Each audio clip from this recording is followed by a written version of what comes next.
Assalamualaikum warahmatullahi wabarakatuh. Kami dari kelompok 2 akan mempersembahkan video PJBL kami.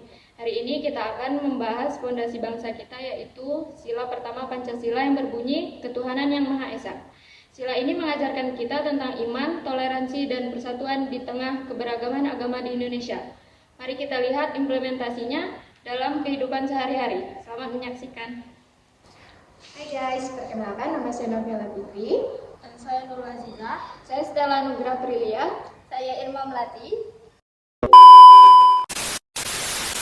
Selamat malam, perkenalkan nama saya Nurul Azizah. Di sini saya bersama narasumber saya Kela. Nah, Kela, gimana sih cara sederhana menerapkan sila pertama? Kalau menurut saya, cara menerapkan sila pertama itu yaitu dengan menghormati perbedaan agama dan memberi ruang bagi setiap orang untuk beribadah. Nah, kalau contoh-contohnya, itu mungkin kita bisa saling menjaga ketertiban saat ibadah, bisa juga tidak membahas hal yang dapat menyinggung keyakinan orang lain. Dan kenapa sih toleransi penting dalam sila pertama? Karena tanpa toleransi itu kerukunan dan kedamaian tidak bisa terwujud. Selamat malam, perkenalkan nama saya Nurul Azizah. Di sini saya bersama salah satu narasumber saya Dia. Dia, gimana sih penerapan sila pertama Pancasila dalam kehidupan sehari-hari?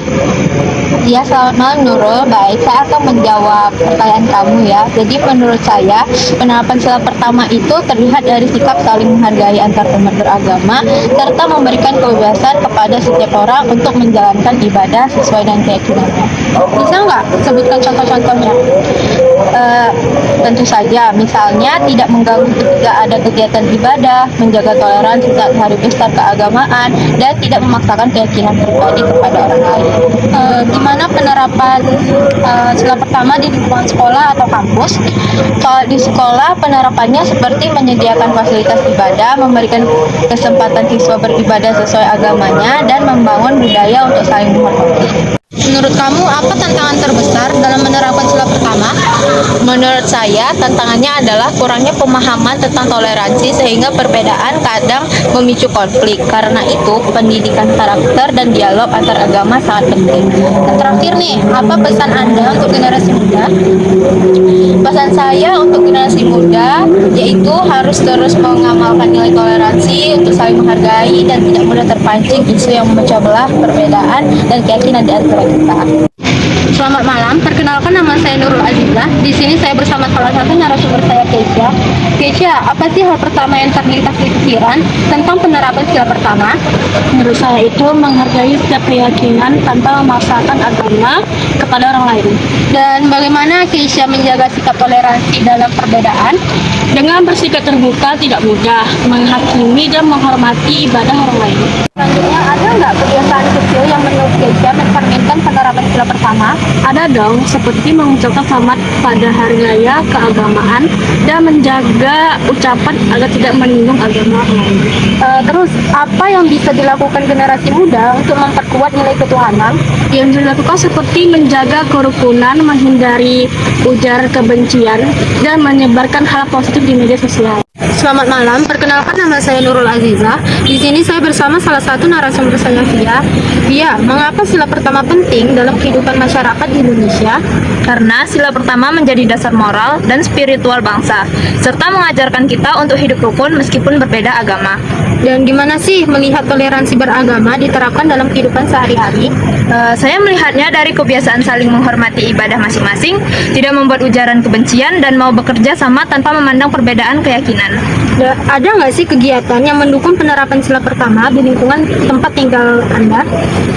Ada, misalnya gotong royong antar warga yang berbeda agama, serta kegiatan jaga malam bersama untuk menjaga keamanan rumah ibadah. Dalam pandangan Anda, apa peran generasi muda dalam menjaga nilai sila pertama? Generasi muda harus menjadi contoh toleransi, tidak mudah terpengaruh provokasi, dan aktif menyebarkan pesan kerukunan di media sosial. Dan yang terakhir, apa hal sederhana yang bisa dilakukan individu untuk menerapkan sila pertama?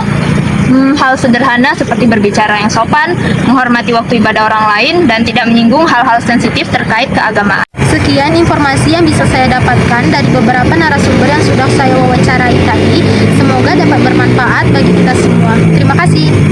Perkenalkan, nama saya Stella Nugrah Aprilia. Saya ada beberapa pertanyaan yang ingin saya tanyakan kepada kakak. Dengan kakak siapa?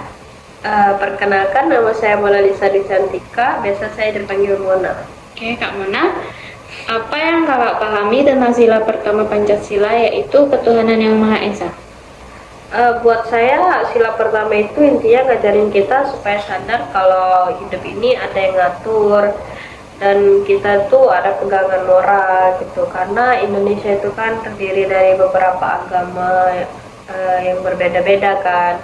Jadi kita tuh diajarkan untuk saling mentoleransi lah gitu, menghargai antar umat beragama gitu. Apa yang kakak lakukan untuk mengimplementasikan sila pertama Pancasila dalam kehidupan sehari-hari?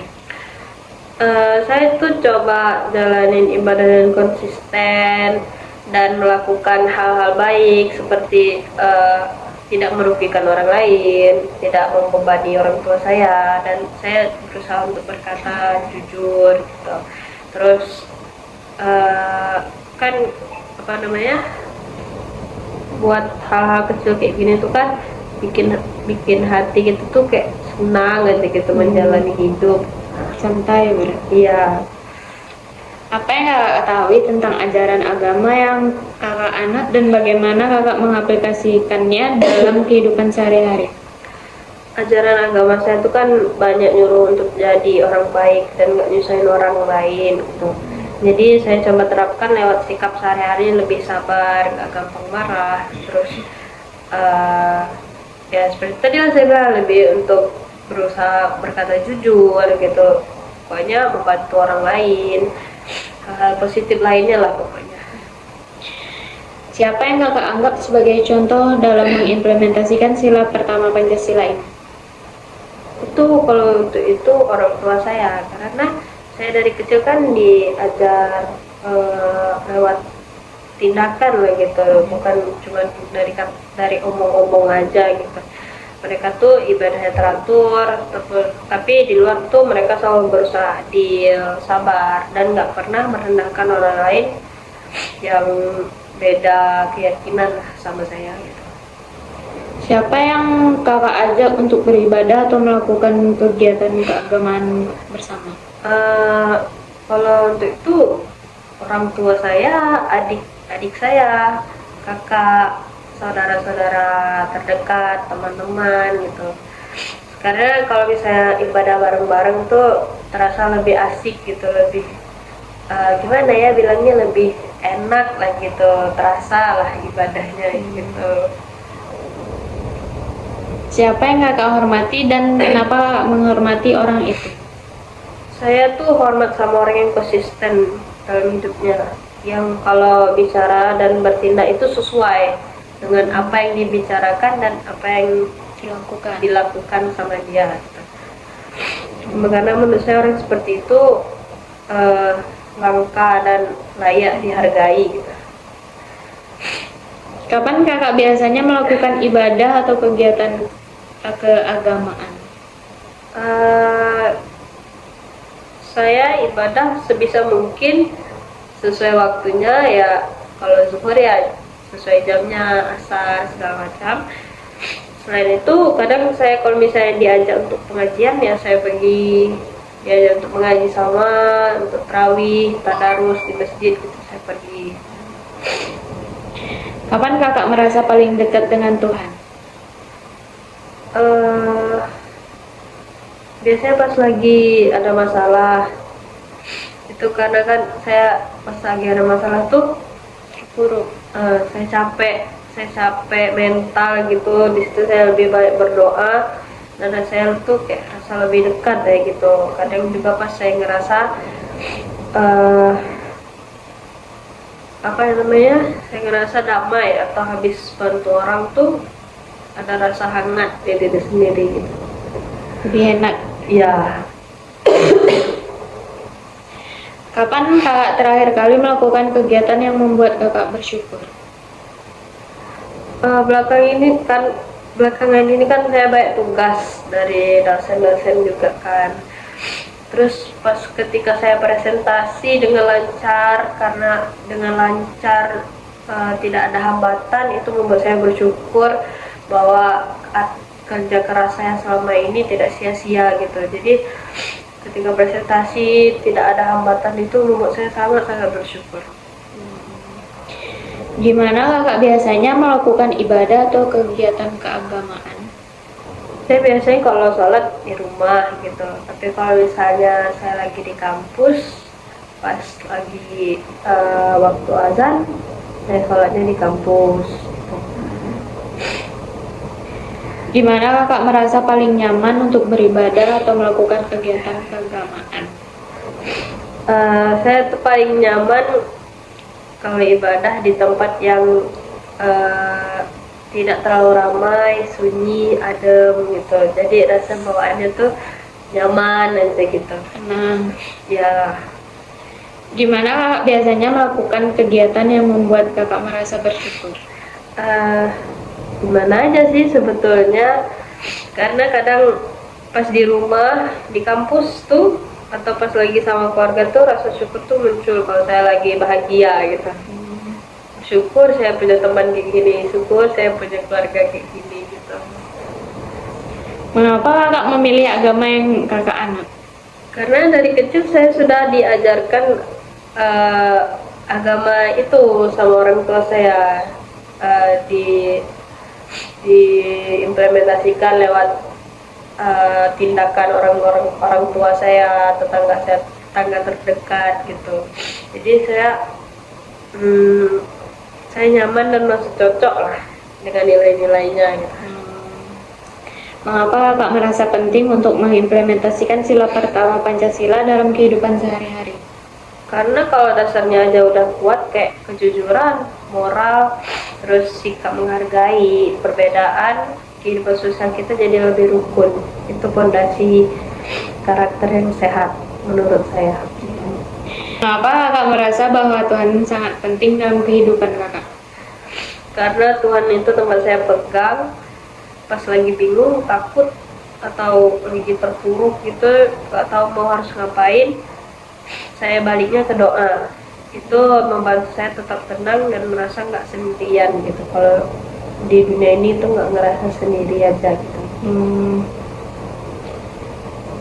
Apa yang biasanya kakak lakukan jika mengalami kesulitan dalam mengimplementasikan sila pertama Pancasila? Saya biasanya tuh coba introspeksi diri dulu. Saya tanya sama diri saya nih, apa yang bikin saya susah untuk melakukannya gitu. Terus kadang juga saya cerita atau saya bertanya kepada orang yang lebih paham dengan hal-hal begini.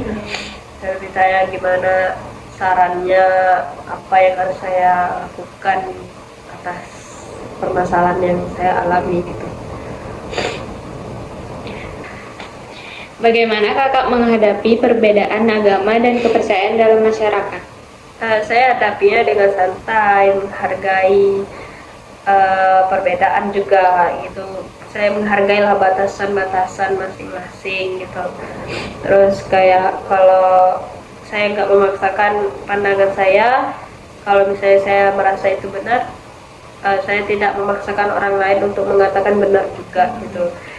Dan tetap toleransi aja lah gitu.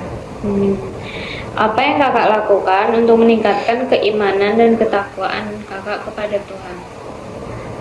Saya berusaha untuk konsisten ibadah tepat waktu, terus saling toleransi, amanah. Terus kalau saya juga latihan memperbaiki diri dari hal kecil, kayak minta maaf, terima kasih, mengucapkan salam ketika masuk rumah gitu, ataupun menelpon itu mengucapkan salam gitu.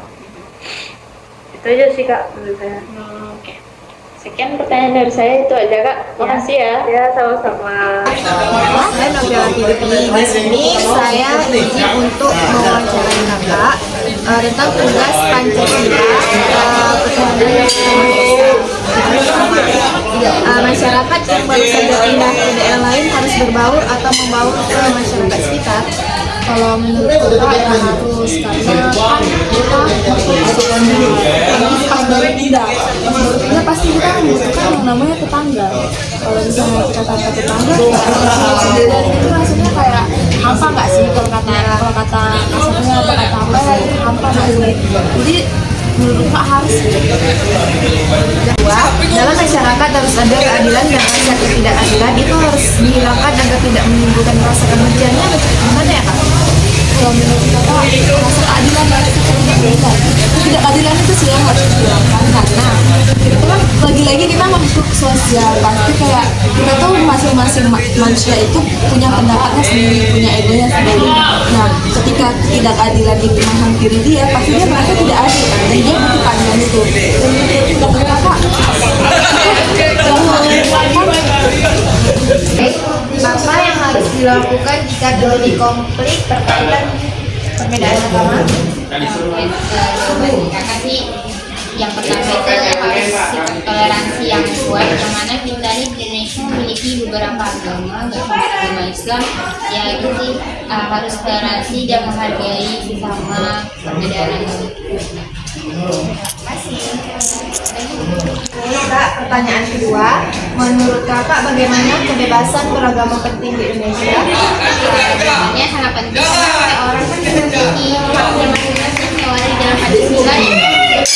Ketuhanan yang Maha Esa, yang mana setiap orang atau setiap masyarakat itu bebas menurut keadaan masing-masing karena mereka memiliki hak atas beragama mereka.